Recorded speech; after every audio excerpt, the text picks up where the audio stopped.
I forgot to add us to the stage for like the first time ever, but it's fine. It's happened. It is what it is, and we're here. So, hello, traitors and faithful alike, and welcome to the Currently Unnamed Podcast, where we put the real and the tea in reality, and you can always come to us first to quench your thirst. I'm Logan Murphy. I say something gay. Gay. Thank you. I am just drinking some water because hydration is very important.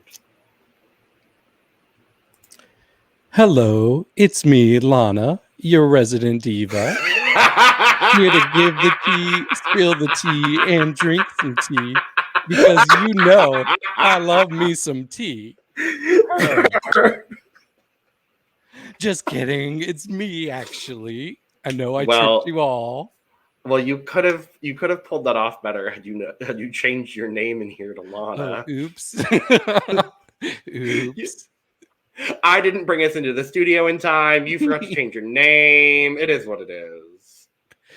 No, but it's me, David. And I guess I did have a cute intro today. It was a pretty cute intro, I'm not gonna lie. And I'm drinking water. Purr. But if I was drinking anything, you know I would be drinking it in my cup mug. Cup mug. Cup mug. And you can get your cup mug by going to my website, lanagscreation.etsy.com. Lana G Creations.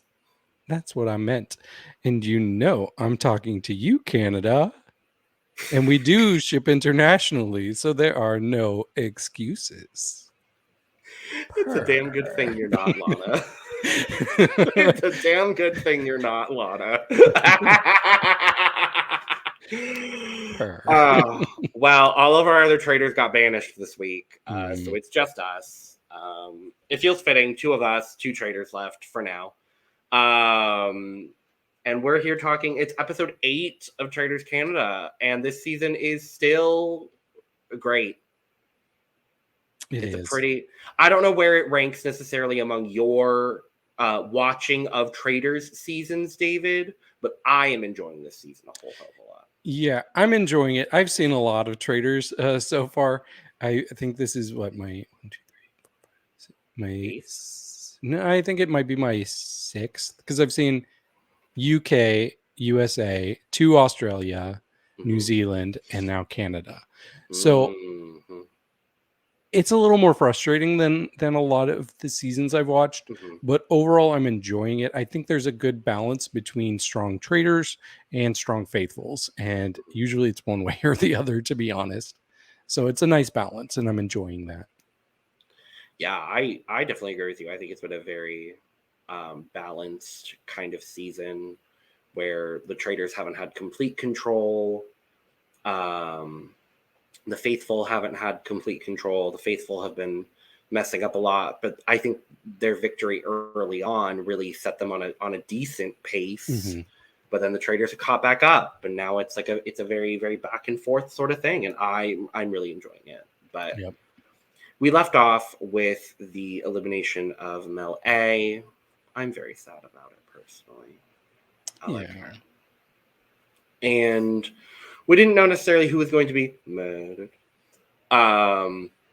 We knew it was probably going to be Trayvon or May. I kind of figured it was going to be May. So did Justin Timberlake. And we don't like him anymore. We don't like him. Okay, so did NSYNC? Sure. I'm Lana, and I love NSYNC. It's going to be May. It was going to be May. And she knew it, too. She was like, I just can't, the traitors can't manipulate me. So, and she was spot on with who it was, too. That's the worst part about this whole thing, is like, she was spot on. Yeah, I didn't think it would be May.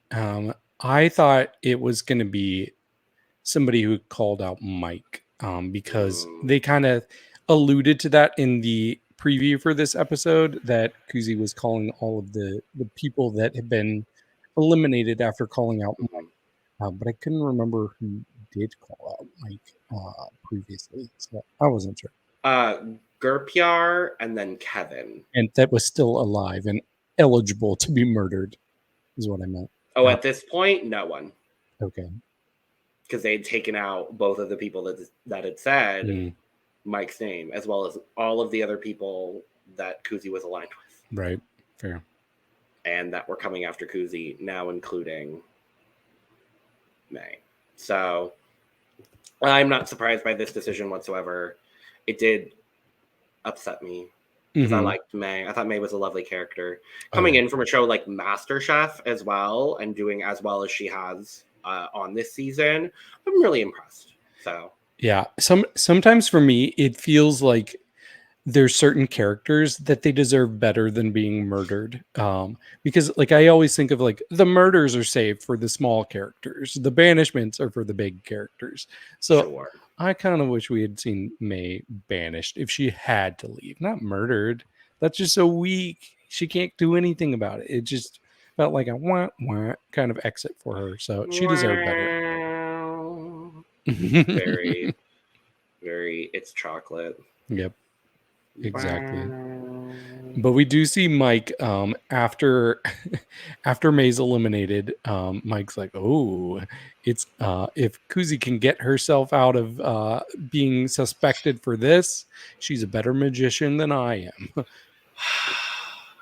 He really set her up. He sure did.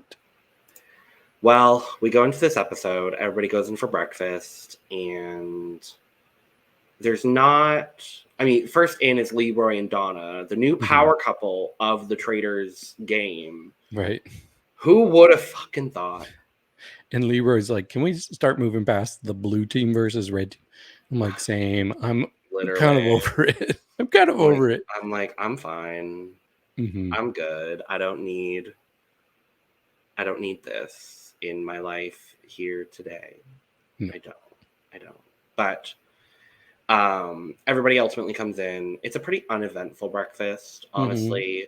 But then after breakfast, everybody's talking about all of their stuff. And this is where things kind of start, where Mike is subtly, without directly saying Kuzi, maybe insinuating that Kuzi might be. No. It's like, it's kind of weird that this happened right after Kuzi was called out by May. That's kind of weird. So he's like, that's planting suspicious. Planting seeds weird. Without saying, I think it's her. Exactly. He basically saying, I think it's her. He's like, hi, I think it's Kuzi. I want everyone to be aware. I think it's Kuzi. Like, as unseriously as he could. But Kuzi has a plan herself. She has determined this is the time for Mickey to be thrown under the bus. I'm like, Mickey? Okay, that's random. So she... And I think it was too random of a choice, honestly. Yeah, I don't think there was any momentum for that. At least not that we had seen. I think the best possible case for Kuzi, as much as she wanted to keep Donna around, I think this would have been the time to maybe try to get Donna out. I mean, because she was aligned with Gurleen. Trayvon is kind of not a non-factor, but Trayvon's more focused on Mike. Mickey is fine. And Leroy is making the money. So, I don't know. I honestly think the person she should have gone after at this point, and it's easy to say this in hindsight, but I do think it was time to go for Mike. Just go all in on it, especially after the fact that he knows, or he suspects at least, that you threw out his name to Melissa, which she really didn't, and not in any major way. Not in any major way. So really, that's who she should have focused her attention on. And I really think if she had come out ahead of it, she would have so much social agency that I think she could have gotten Mike out this episode. I think it was whoever got the other traitor out this episode is kind of set up to go to the end and win at this point. I think either way, I think both of them would have been set up in very different ways, but I think they both would have been set up for success. But let's talk about the challenge. Okay.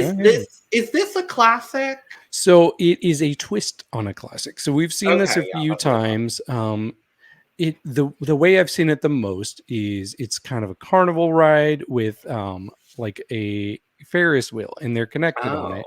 Okay. And they're like moving, and some of them are upside down, but they still have to answer questions about themselves. But it's always 3 people at a time. Yeah. And they don't switch out. It's those 3 people until their group is done, and then the next 3 people. So I actually did like this twist on it. So I liked it, yeah. Yeah. We saw everybody, it was 3 people randomly drawn. They went up there, they each had a balloon. Oh, this is me talking about a challenge. What I know. I was like, all right now, David. Because I kind of enjoyed this one. All right now. Fine with me. But they each had a balloon, the 3 people up on the stage, and then the rest of the group, they would be asked a question, and then they had to have an answer be one of the 3 people up on the stage. And for each match they get with those 3 people answering the same name, they would get 1,000 points or $1,000 for their pot. But the catch was, if they named somebody once, then that person lost their balloon. If that person was named again, where is the sound clip when you need it? Oh God! I'm counting on you, Logan.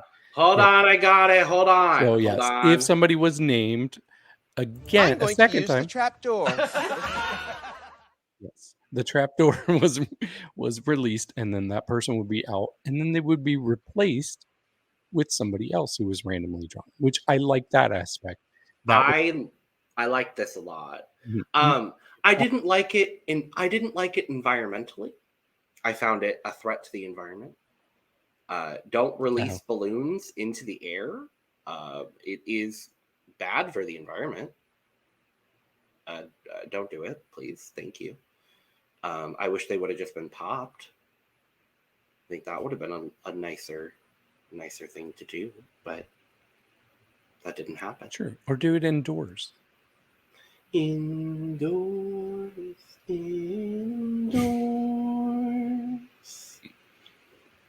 Yes, I made a SpongeBob reference on this podcast today. I'm too old for that. Oh no! You know, SpongeBob came out right when I was like, I'm kind of good on Nickelodeon. Because before that, I was all about whatever new Nicktoons there were. Oh, that's unfortunate. Yeah. I grew up on SpongeBob. But this challenge was fun, and yet the big standout moment is, who's two-faced? Mike says Koozie. Koozie says Mike. And then for the rest of the time that they're up against each other, Mike says Koozie. Koozie says Mike. Yeah. What I found interesting was that, like, as people were called to go up on the stage, the people who were eliminated didn't go back there to answer the question. So eventually it just became Leroy. It was just, I liked that twist because then it's like, oh, what does the smaller group then think? Right. Because you eliminate that groupthink aspect very early on in the competition. I mean, it could have lasted longer because, hey, they could have gone down the line. Each person would have done their thing, and then each person would have dropped and then been replaced. Or it could have lasted a lot longer than it did. Yep. But I like the way it went down. For every right answer that the gallery and the contestants had, they'd get $500. They ended up getting $9,000 out of this, which worked. He said 1,000 earlier. I was wrong. It was 500. Yeah. You could earn up to 1,500 in a round. That's right. Okay. But yeah, I thought it was a very successful twist on the game, especially with them getting a lot of money. I do think they could have had a few more I don't know, twisting questions in there. They really saved the two kind of harshest questions for the end. And unfortunately, Kuzi was the answer for both of them. So I know she was kind of fuming about that. And I can't blame her. Just a bit. And I don't blame her either. No. But we do go to the next portion after the challenge where they're all talking, they're strategizing, and this is where Mike is launching his offensive against Kuzi without her knowing it. Yes. And I think I think he thinks he's doing a defensive. But he's really not. Like, she's actually pretty loyal to you at this point. She's like, I do kind of want to go to the end with him. I'm like, I don't know why you'd want to do that, but all right. Yeah. Sure. Yeah, we see Mike first talking to Gerline and selling Kuzi out to her. And it keeps. He says, and this would set off my Traidar if I were her. He says, I haven't been this confident about somebody being a traitor since Mel B. If I heard that and then seeing that Kuzi was a traitor, you're like, interesting that the two times you're very confident they were actually traitors.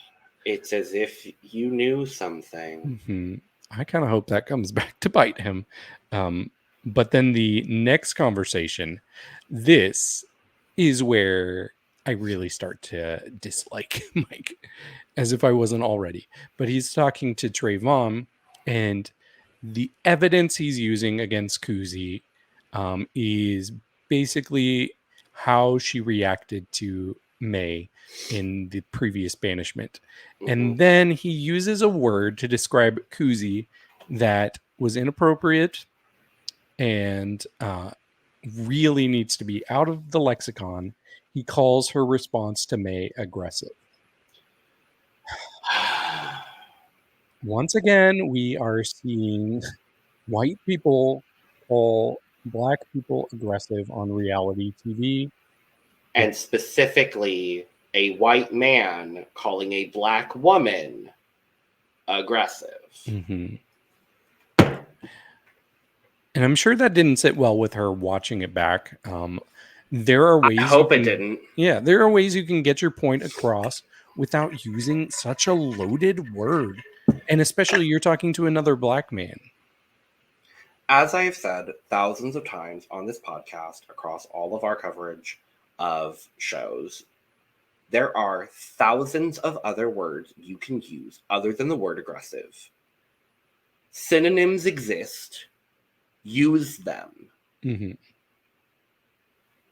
Yeah, and I mean, even at this point, like, it's not that the description is inaccurate.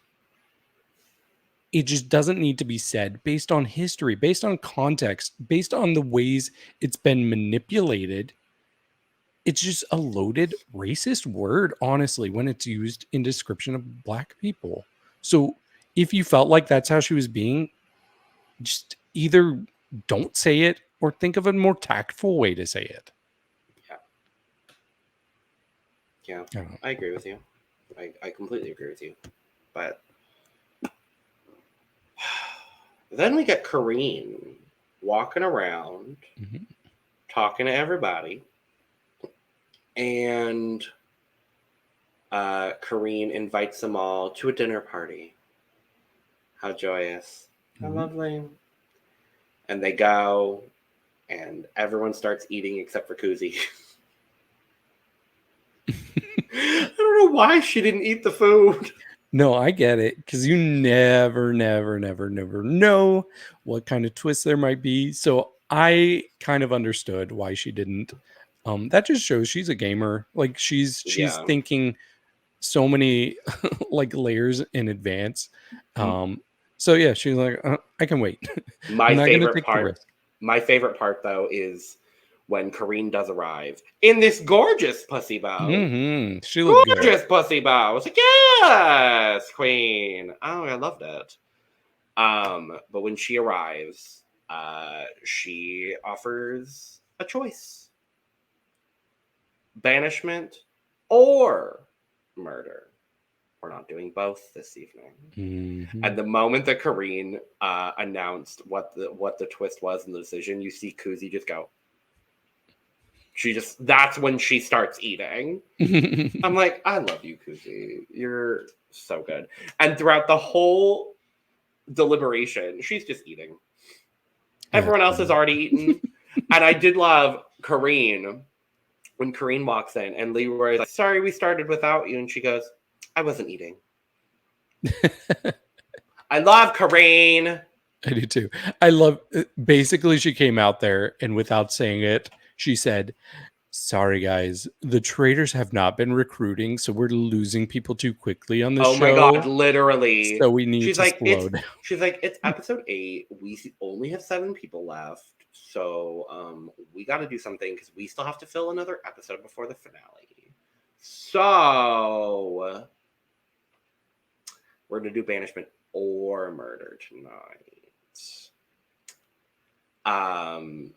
And despite both of the traitors wanting to murder, they both choose to go along with the faithful so as to not put a target on their backs and go to banishment. And I think that was the right choice for everyone in that moment. Yeah, I think it's very hard to make the case to skip banishment and allow a murder without looking suspicious. I mean, I agree. There was the added layer, I don't think we mentioned it, that if they correctly banished a traitor, then $10,000 would be added to the pot. But if they incorrectly they banished a faithful instead, then they would lose 10,000. And that was the only kind of leverage you could have to make a case for, yeah, let's skip banishment.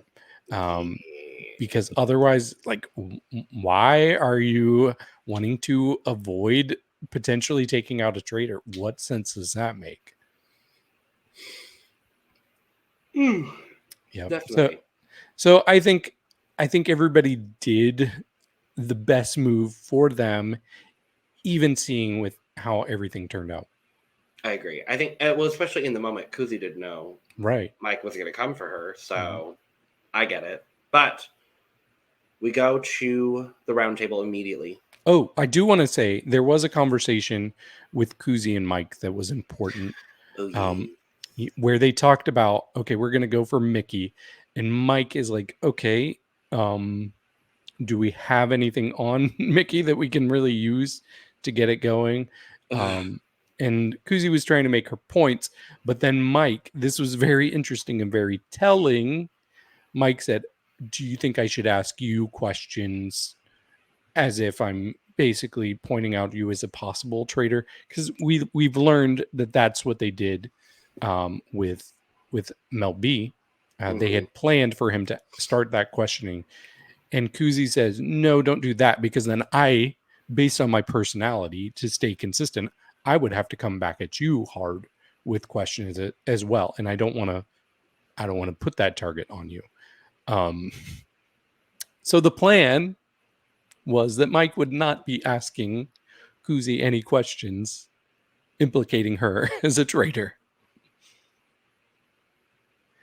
Well, Julie, as you were saying, well, we go to the round table, and Mike goes right after Kuzi. Immediately, it's like, Kuzi. And you can see so much in her face in that moment where it just clicks. Oh, he's completely ignoring what we just talked about. So he's against me now. Great. Yeah. And he even comments on it in his confessional. He's like, she's looking at me with such intensity in her eyes. And I have to say, despite not knowing until that moment that Mike was coming after her, I think Kuzi held her own in this debate, fight, argument very, very well. Yeah, it's just unfortunate because I think he was a little prepared for any ways she could throw him under the bus. I agree. So I thought he handled it pretty well as I well. agree. I was mad watching this though. Oh yeah, And this I'm is just frustrated. as a Kuzi fan. I was just mad because this was not going how I wanted at all. At all. I'm frustrated and mad and upset.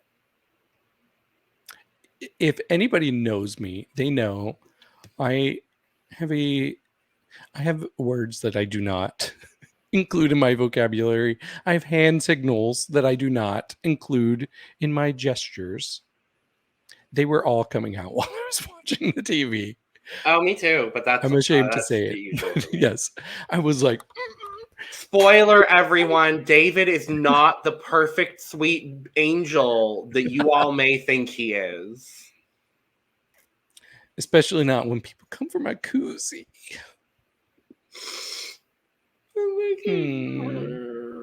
Except for Trayvon. And for that reason and Yes. that reason alone, I want Trayvon to win now. Mike? Question mark. Mike? And I love Kuzi going, Mike! Exclamation point, exclamation point, exclamation point. And I mean, Leroy is catching on to that. Because we hear him talk about it. Was it him in the I thought it was Trayvon, but I I might don't have been remember. misremembering. Someone is like, Kuzi wrote Mike with 3 exclamation points. Oh, I think it was Trayvon, actually. Yeah. It was very gay. Kuzi wrote Trayvon with 3 exclamation points. Is she trying to tell us something? Mm-hmm. Yes. There are times where I'm like, I wish the traders could be like, it was him. He's my partner. Mike. It was Mike. Could you imagine? I'm sure there would be like a extreme like monetary penalty for Kuzi if she did that, or any trader. Oh, she'd probably get sued. Oh yeah. I have no doubts. But I still want it to happen. She went out looking absolutely gorgeous. Mm-hmm. And so classy as always. Is this her second time getting 7s? Oh, I didn't think about that. I don't remember. And I wrote down her quote because I loved it so much. She said, I think I've been killing it in this game. Literally, I've been killing, and I'm looking and it has not clicked with anybody yet. And she says, and tonight you win 10,000. And then they all erupt. And then you could tell she was having fun with it. And it's always nice when you see the traders, they can still feel happy for the faithfuls. And she's feeling happy for the faithfuls. And not Mike. No, she wants him out. And I do too. This is her 4th Alicia's curse. No. This is her second time getting 7. No. And neither time has she deserved it. I don't know which time pissed me off more. This one. Yeah, I think because I was already pissed off enough. Yeah. With Big Brother Canada 11. Oh, God. Yeah, this was just like a big like rain cloud over my potential love for the season, and I still am enjoying it. I am too. There's going to be a big koozie shaped hole, and I'm trying to think like, who am I really? I think Gerline is my number 1 right now. I think Gerline is my number 1 too. I think Gerline, and I think it would be so dumb in camp if after all the bullshit that happened in week 1, if Donna won. I think it'd be so stupid.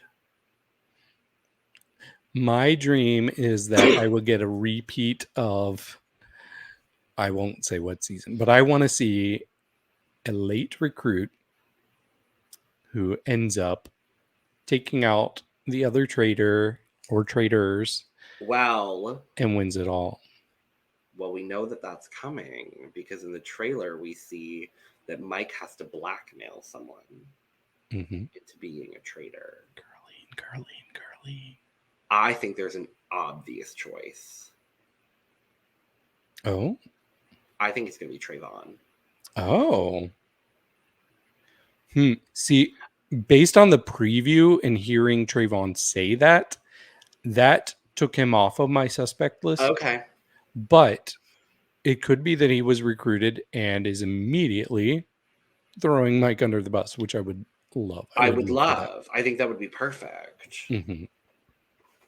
Yeah, I think just because Trayvon is the only person that didn't vote against Kuzi, and I think the fact that he's gotten every single vote wrong, I think that is the easiest thing for Mike to throw him under the bus. Mm-hmm.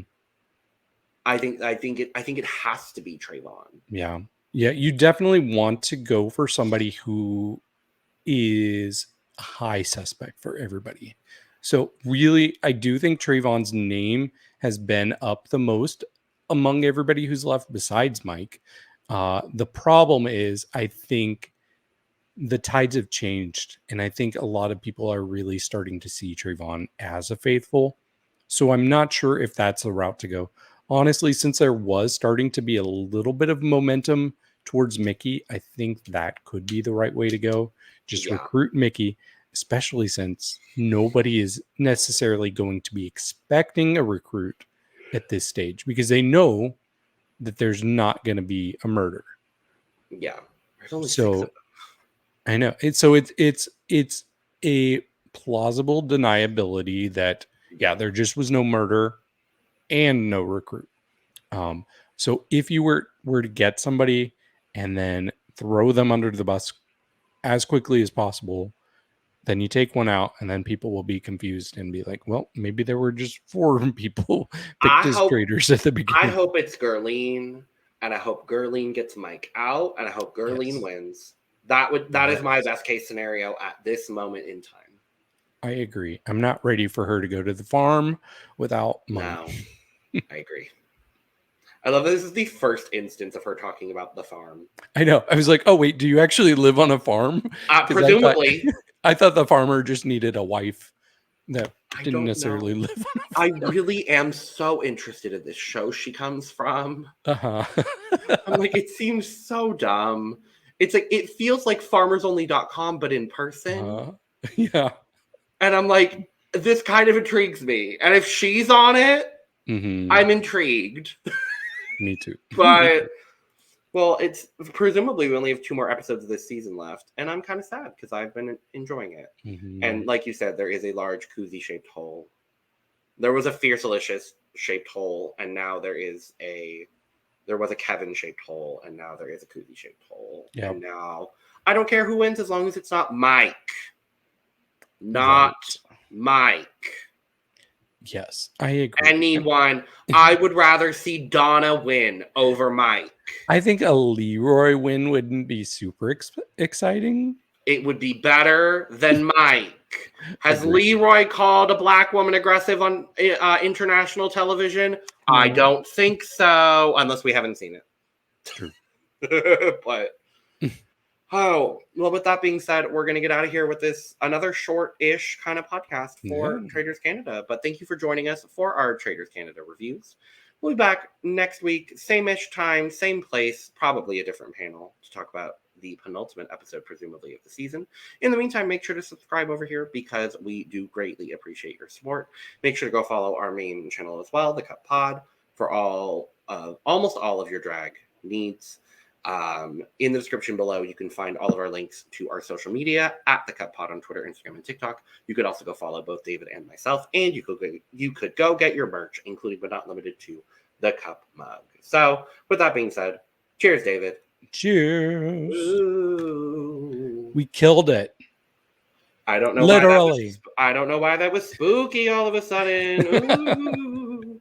It's the ghost of May coming back to get Kuzi Bennett. It's gonna be May. It's gonna be May.